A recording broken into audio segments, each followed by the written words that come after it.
આજ તો પેટમાં ઉંદરડા દોડવા મળ્યા રાતના 1:45 કે ઓહો હો. પછી તો હું માળિયામાંથી ઉતાર્યો ડબ્બો અને હતો સેવડો એમાં તો ભાઈ. પછી 2 કાંદા અને 1 લીંબુ. ભાઈ આપણને ટમેટા ભાવે ને એટલે આપણે ટમેટા લીધા નહીં. પછી ઉપર લીધી મર્ડર કરવાવાળી સરી. આહા કરી નાખ્યું આપણે કાંદાનું મર્ડર. ભાઈ પહેલાં તો સાલા ઉખેડી નાખ્યા. આહા. પછી તો આવી ગઈ લીંબુની વારી. પહેલાં તો ઘોળી નાખવાનું ભાઈ ગપ. પછી તો એને જો પોસું થઈ જાય ને પછી તો સુધારી નાખવાનું વસેથી. ભાઈ જોઈ લ્યો આમાં કેટલા બધા તો બિયા છે. પછી તો બધી વસ્તુ કરી દેવાની સાઈડમાં ને વસે લઈ લેવાની તપેલી. તમારે ટમેટા નાખવું ટમેટા નાખી શકો, પણ આપણને ટમેટા ભાવે ને એટલે આપણે કંઈ ટમેટા નાખવી નહીં.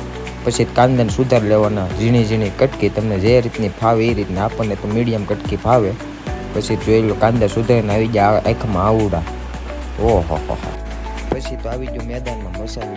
સૌથી પહેલાં તો આપણે નાખી ચટણી. ભાઈ ઓછી નાખ્યો નકર સવારમાં કેવરાવે હો ભાઈ. પછી તો નાખ્યું જીરું. પછી તો મીઠું આવી ગયું. તમારામાં હોય એટલું નાખી દેવાનું. મારામાં તો ઓછું હતું એટલે મેં ઓછું નાખ્યું. પછી લીંબુ નીસું જોઈ રસ નીકળ્યો ઘોળો એ પછીનો. ભાઈ એ ઓછું નાખવાનું. બીયા તો ભૂલમાં જ આવવા નહીં દેવાનું નકર કેવરાવે. પછી આવી ગયો આપણો મેન ચેવડો નાખી દેવાનો. પછી તો હાથના બધું વસ્તુ ઉપર ચડાઈ લેવાની, મંડાઈ પડવાનું. ફાઇનલી થઈ ગયો આપણું ભેળ રેડી. જોઈ લો ભાઈ એનો લુક. આહા.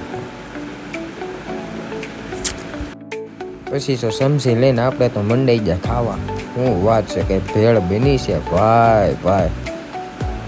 પછી તો હું સવારમાં મમ્મી જાગી પહેલાં તો આપણે સબૂત મટાવવું પડે નકર તો મમ્મી વારો પડતી સવારમાં. તમને જો આ મિની વ્લોગ પસંદ આવ્યો હોય તો લાઈક શેર અને સબસ્ક્રાઈબ કરી દેજો મારા વાળા.